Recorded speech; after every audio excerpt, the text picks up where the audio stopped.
Ambition private সেন্টারের পক্ষ থেকে সবাইকে স্বাগতম। নবম শ্রেণীর 9.1 এর এমসিকিউ সমাধান করছি। চলো তাহলে শুরু করা যাক। এটা সকল বোর্ড 2018-তে এসেছিল। প্রশ্ন হচ্ছে tan θ = 4/3 হলে sec θ এর মান কত? tan θ = 4/3 হলে sec θ এর মান কত? এই প্রশ্নগুলো সমাধান করতে চাইলে আমাদেরকে ত্রিভুজকে সমাধান করতে হবে। এটা ত্রিভুজ আঁকলাম।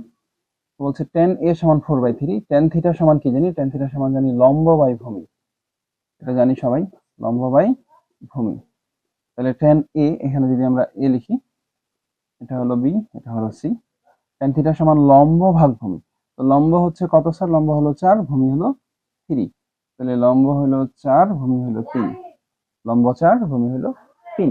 এটা বসার পরে আমাদেরকে এই অতিভুজের মানটা বের করতে হবে। নিশ্চয়ই জানি একটা ত্রিভুজের এটা লম্ব, নিচেরটা হলো ভূমি, আর এটা হলো অতিভুজ। ওকে, তো আমাদের আগে অতিভুজের মান বের করব। আর অতিভুজের মান কত হবে? অতিভুজের পিথাগোরাসের সূত্র অনুযায়ী সূত্র কি জানি স্যার? অতিভুজ স্কয়ার সমান লম্ব স্কয়ার যোগ ভূমি স্কয়ার। তাহলে বিসি এর মান কত? দেখো বিসি এর মান 4, 4 এর উপর স্কয়ার। এসি এর মান কত স্যার? 3, 3 এর উপর স্কয়ার। 4 এর উপর স্কয়ার করলে কত হয়? 16, 3 এর উপর স্কয়ার করলে হয় 9, 16 আর 9 হয়, যোগ করলে 25। আর এই যে এবি এদিকে স্কয়ার আছে, স্কয়ারটা আসে এপাশে রুট হয়ে যাবে, রুট 25। এই স্কয়ারটা এদিকে রুট হয়ে গেল, রুট 25 মানে হলো 5। তার মানে এটার মান হলো 5। এই যে একটু সময় লাগলো না আমার, যে অতিভুজের মানটা বের করতে হলো। এটা যদি সময় না লাগে কিছুক্ষণ পর আমি বলতেছি। এবার আসো সেক এ, সেক থিটার মান বের করতে বলছে। তাহলে সেক থিটা সমান কি জানি? কস থিটা সমান যদি ভূমি ভাগ অতিভুজ হয়, তাহলে সেক থিটা সমান হবে অতিভুজ বাই ভূমি। আমাদের অতিভুজ কত? অতিভুজ হচ্ছে 5, আর ভূমি কত? ভূমি হলো 3। তাহলে 5/3 কোথায় আছে? এই যে হলো 5/3। তার মানে sec থিটা সমান হবে কত? 5/3। 5/3 হলো অ্যান্সার। এটা বের করতে গিয়ে আমাদেরকে একটু কষ্ট পেতে হয়েছে, কারণ অতিভুজের মানটা আগে বের করতে হয়েছে। অতিভুজের মান বের করতে গেলে পিথাগোরাস উপপাদ্য দিয়ে বের করতে একটু সময় লেগে যায়। তো সময় যাতে না লাগে সেজন্য আমি একটা কিছু ট্রিক্স বলছি, তোমরা এটা রাখতে পারো তুলে। ধন্যবাদ।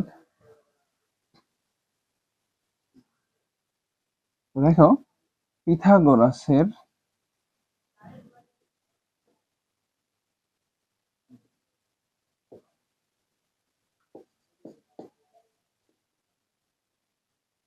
উপপাদ্য থেকে মান বের করা।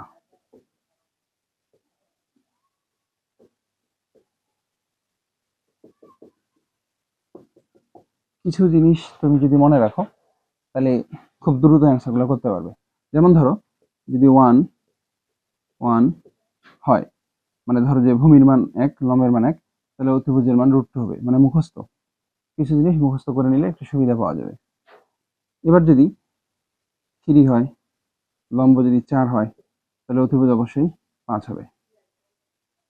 আর ভূমি যদি এবার 5 হয়, তাহলে লম্ব হবে 12, যদি হয় অতিভুজ হবে 13। এবার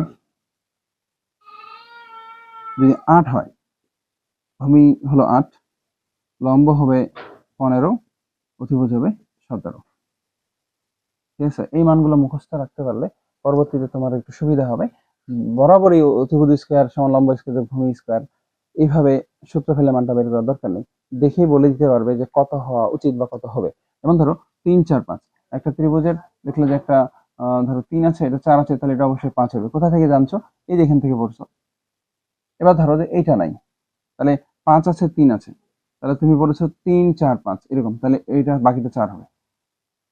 তো এবার ধরো যে এটা আছে, এটা নাই, 4 আছে 5 আছে, তাহলে বাকিটা কত হবে? এই যে দেখো 3 4 5 মুখস্থ করেছো, 4 আছে 5 আছে, নাই কি 3, তাহলে এটা 3 হবে।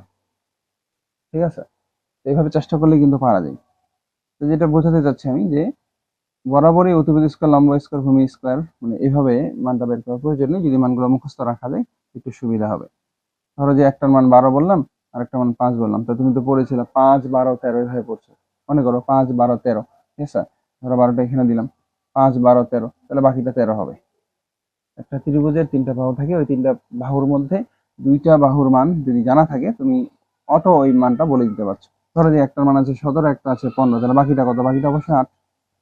ঠিক আছে, আশা করছি এই মানগুলো মুখস্থ রাখলে তোমার একটু সুবিধা হবে। তাহলে কিভাবে মুখস্থ রাখবে? দেখো কত, 1 1 √2, 3 4 5, তারপর কত 5 12 13, তারপর কত 8 15 17। এই মানগুলো মনে রাখলে সুবিধা হয়। যেমন ধরো এটাকে যদি ডবল করা যায়, 3 এর ডবল কত 6, 4 এর ডবল কত 8, 5 এর ডবল কত 10, এভাবে দেখলেও পরবর্তীতে তুমি নিজে নিজে মানগুলো বের করতে পারবে। আশা করছি এই একটা ত্রিভুজের 3টা বাহুর মধ্যে মানগুলো বের করতে তেমন সমস্যা হওয়ার কথা না। তাইলে আমরা এই প্রশ্নের সমাধান এবার এটা দিয়ে সমাধান করি। আসো, কত ছিল এটা? 8 15 17। ওকে, দেখো দেখি কি হয়। tan থিটা সমান কত আছে? লম্ব ভাগ ভূমি। তাহলে একটা ত্রিভুজ যদি আঁকাই, tan থিটা সমান লম্ব ভাগ ভূমি, লম্ব হচ্ছে 4, ভূমি হচ্ছে 3। তোমাকে বলছে সেকের মান কত হবে। তার আগে এই অতিভুজের মানটা জানতে হবে। যদি আমাদের এটা মুখস্থ থাকতো, জানা থাকতো যে 3 4 5 হয়, তাহলে 3 আছে 4 আছে, এটা অবশ্যই 5 হবে। হয়ে গেল। তো আমাদের বলছে সেক এ, সেক থিটা, এটা ধরো এ, এটা এ, এটা বি, এটা হলো সি। সেক থিটা সমান কি? ত্রিভুজের সূত্রগুলা মানে মনে থাকতে হবে আর কি তোমার ত্রিকোণমিতির। সেক থিটা সমান কি? কস থিটা সমান যদি ভূমি ভাগ অতিভুজ হয়, তাহলে সেক থিটা সমান হবে অতিভুজ বাই ভূমি। অতিভুজ হচ্ছে 5 আর ভূমি হচ্ছে 3। ঠিক আছে, এই যে সেক এ, সেক থিটা সমান কি স্যার? অতিভুজ ভাগ কত? ভূমি। তাহলে অতিভুজ কত? অতিভুজ হচ্ছে 5 আর ভূমি হলো 3, 5/3। অ্যান্সার হলো ঘ নাম্বার। আশা করছি বুঝতে পারছো। এইভাবে তুমি যে কারো মানে অনেকগুলো প্রশ্নের সমাধান করতে পারবে। আচ্ছা, এই মানগুলো থাকলো, আমি কয়েকটা প্রশ্ন দেখাই, দেখা যাক দ্রুত করা যায় কিনা। আচ্ছা, অন্য প্রশ্নগুলো দেখাই চলো।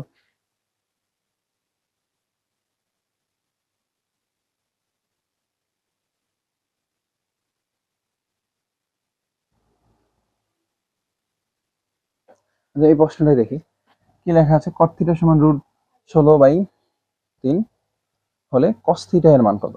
তো কট থিটা সমান কি দেয়া আছে? কট থিটা সমান দেয়া আছে √16/3। √16 মানে কত স্যার? √16 মানে হলো 4, 4/3। তার মানে বিষয়টা কি?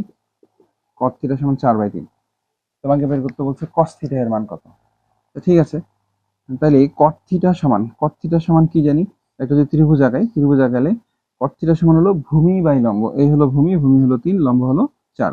তা আবার একই কথা কিনা বলো? 3 4 আছে, এই যে দেখো 3 4, তাহলে অপর বাহুর মান কত হবে? 5 হবে। অবশ্যই এটার মান হবে 5। তার মান পেয়ে গেলাম। ঠিক আছে, এটা ধরো থিটা। আমাদের বলছে কস থিটা সমান কত? সূত্র জানা আছে ত্রিকোণমিতির, ত্রিভুজের যে সূত্রগুলা। ঠিক আছে, সাইন থিটা সমান যদি লম্ব ভাগ অতিভুজ হয়, কস থিটা সমান হবে তাহলে ভূমি ভাগ অতিভুজ। ভূমি হচ্ছে 3, অতিভুজ হচ্ছে 5, তার মানে 3/5।